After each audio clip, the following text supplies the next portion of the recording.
I'm Sandri Kaur, and today I would like to share with you the energy of this new moon on Wednesday, 20th September, that will be produced at 5:30 a.m.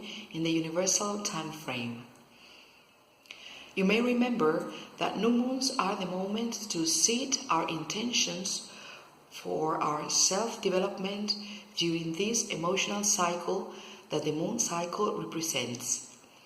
So, from this new moon until the full moon corresponding to this month, we will be working on the topics related with Virgo, that is practicity, daily work, day-by-day habits, seva, selfless work, the power of our own bodies, and we will be willing to really take care of our own bodies, and we will be starting our routine of exercises or connecting very much with doing a diet, really taking care of our body so that our body is in its full power.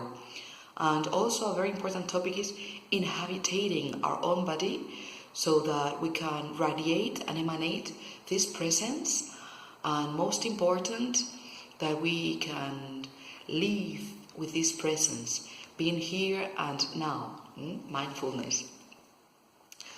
By the 6th September, when the new moon happened in Virgo, I told you, I know that there's a wish to really start setting into action all these topics and really start setting our lives in order.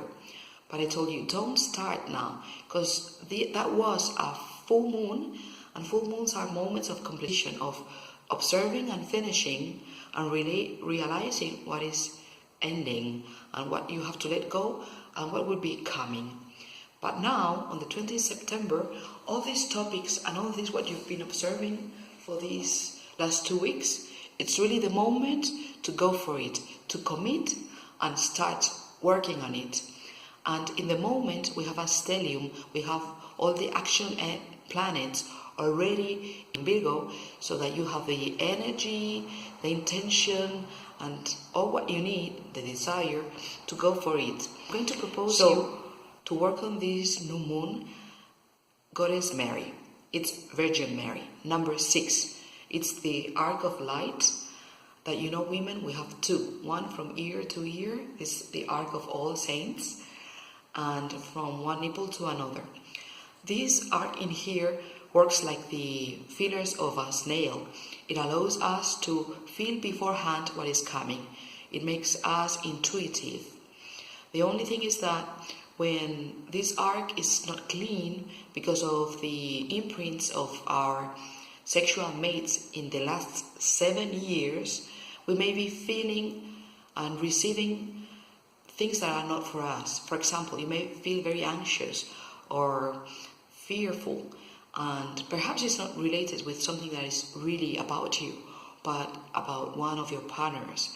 So I'm going to propose you in another video a meditation to work on that so that you can clean your arc line.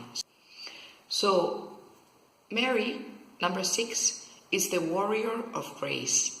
She's a warrior, not of the sword like Durga would be, but of grace. She has a relationship because of the arc to all that is unknown and yet to come, to the powerful, almighty unknown that is God. And she has this full trust.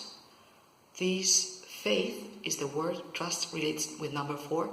Faith on this relationship with the unknown, this relationship to God, so that she knows that anything that will come, anything that can happen, that could pop up and be a challenge or a threat or be perceived as something not so nice to experience, she knows that it's God's will and that she will have the resources to deal with it and to go through it. Perhaps if she doesn't have them, because God will also provide the resources. So The key word really for this moon is faith. And why faith? Because the biggest threat to our commitment to putting into practice all of these, what you've been seeing that is really needed so that you can put your life in order, is commitment. And Virgo is very much asking you, what is it what really you are passionate about?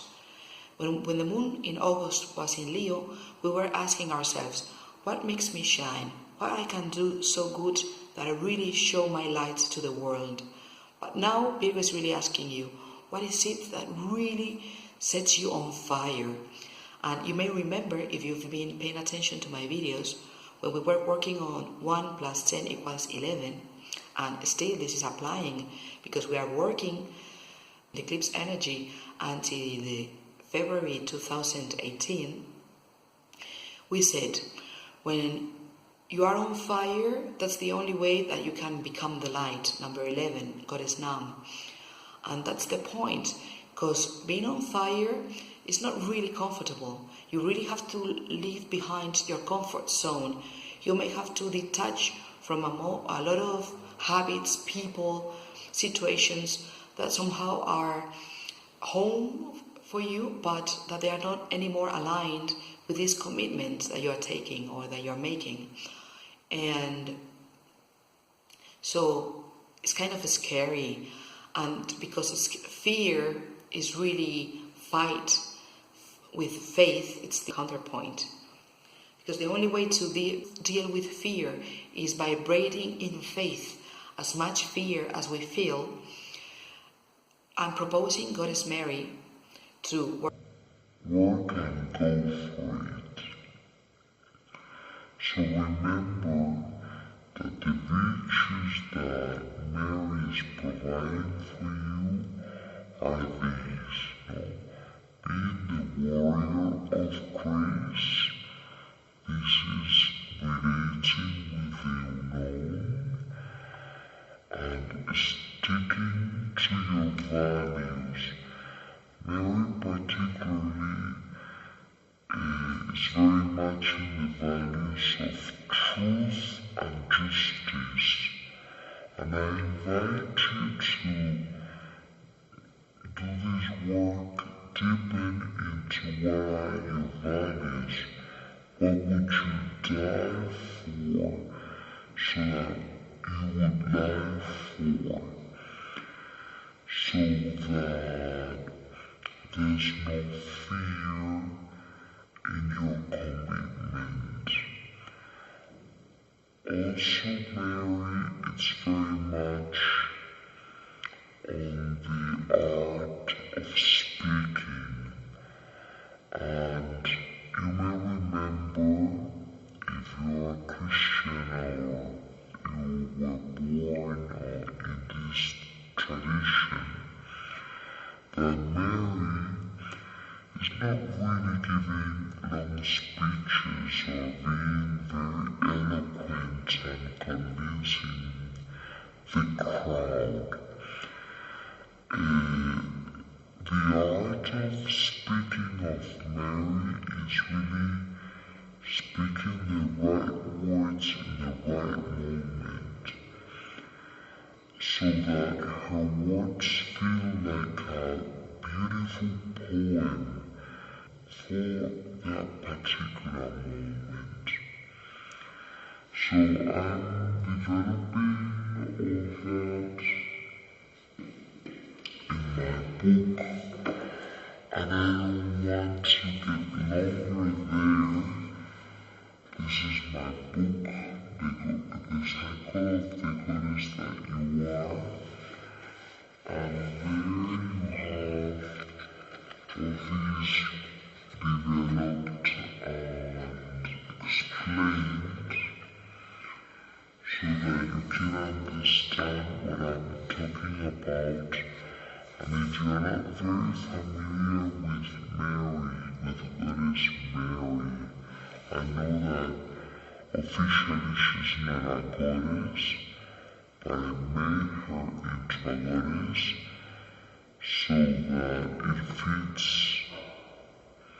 and all that is explained in I don't want to get any longer here because my purpose in this video is to speak to you on how to plant your intentions and what you have to be aware when you are going for them. So Satnam, I keep going. So the topic is fear, because fear could be really the best excuse to do not get compromised. And as Yogi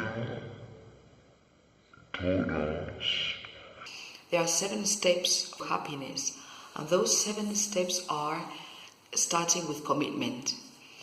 The rest of the steps happen automatically.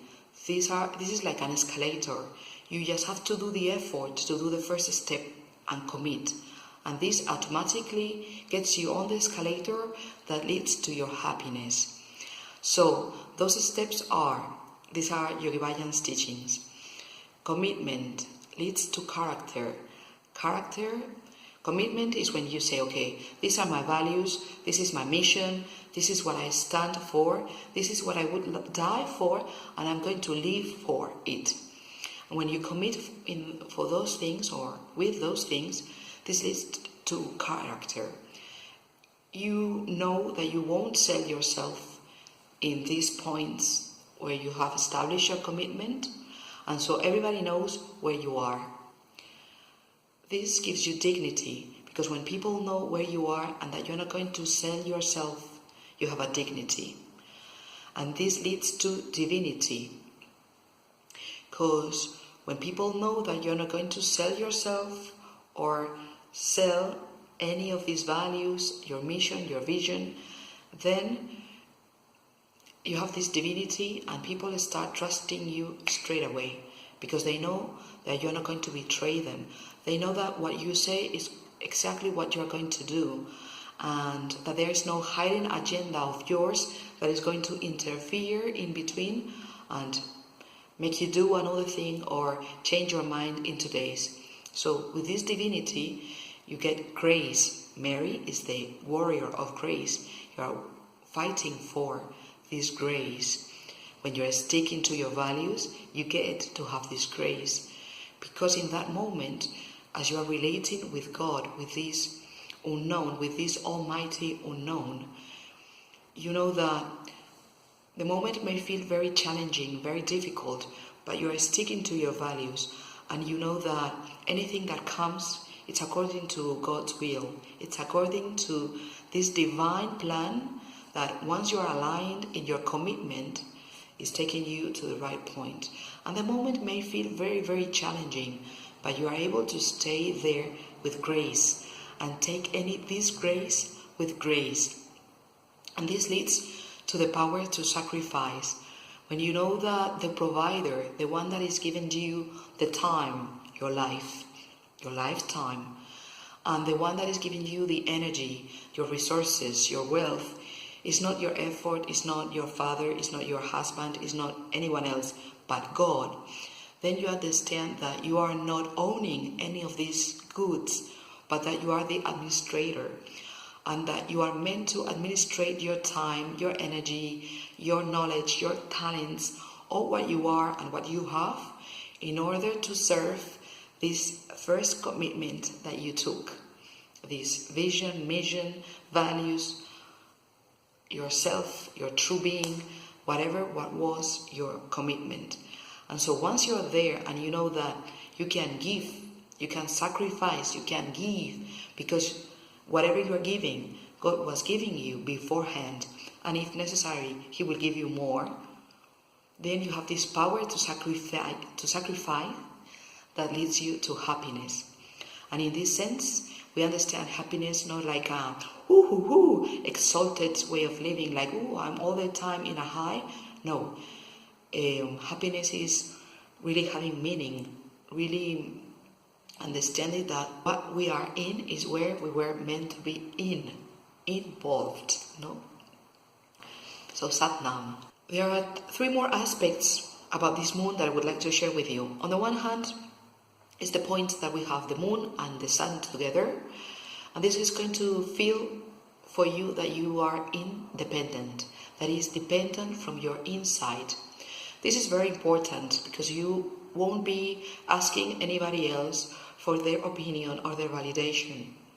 And it is because you know that the sun represents your energy of action, it represents your intellect, and it also represents your conscious mind. And the moon represents the wishes, the emotions, all the unconscious. And they are together in Virgo in this new moon. So that means that all what you desire, you really have the energy and the focus to go for it. And as we have the stellium, all the personal planets already in Virgo, it means that you really have all your resources there working for you to commit and to get started in these day-by-day habits that lead to your future, that leads to fulfill your mission. So that was, and that is the good news. And then I would like to speak to you about the warnings. I'm going to use the dark side of number 9 of Goddess Hecate, to make you understand, or to try to understand, that the moon and the sun opposing Chiron in Pisces, they are contacting again this wounded healer that Chiron means, and that is that you will have again a contact with your inner wound. And also we have the moon and the sun contacting in a trigone with Pluto retrograding in Capricorn. Pluto retrograding in Capricorn is very much about deep cleansing, deep cleaning. We've been working on these for several months, but in the moment with this trigone, those things pop up again. So to make it short, I'm going to use the image of Goddess Hecate to make you understand what is it about. So number 9 is the subtle body, Goddess Hecate. She can be very much a perfectionist, and because of being a perfectionist, she can also be very demanding, and she can feel like a tyrant to others. She's very much in a hurry, she wants it now, and she can be very critical. On the one hand, she gives you the vision and the ability to discern, but in the dark side, she can be very critical and make you fall into criticism. So the warnings would be not to be too much perfectionist, so that you don't fall into paralysis. Number 4, do you remember Athena and what we spoke before? And on the other hand, be careful with others. Don't be critical about others. Keep it for yourself. Try to hold your horses. And if you need to be perfectionist, try not to be frozen in this perfectionism. Number 4 again, freeze, no, to be frozen. And this really leads to the other aspect, and it is that we have Mercury opposing Neptune in Pisces, and this is very much about compassion, about feeling the unity of all, about contacting with God, but also we have doing a negative aspect with the moon. And so this Saturn is about limits, about reality. And so this makes us, or the point for us in here is, don't try to escape from your fear, trying to numb yourself. Don't fall into the old habits of overeating, drinking, drugs, whatever it is. In my case, it's overeating.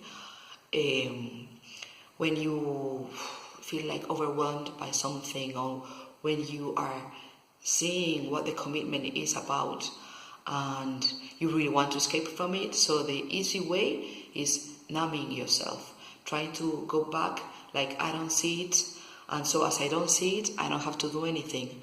No, Saturn in the moment is going to say, go for it, reality, this is it. You have to take the right action in this moment. And the good news is that with this stellium, you have all what you need to do it and to win this battle. So be the warrior of grace, be the best version of yourself, and keep working towards manifesting it to its full potential by February 2018. So, Satnam, I hope it worked for you. Thank you.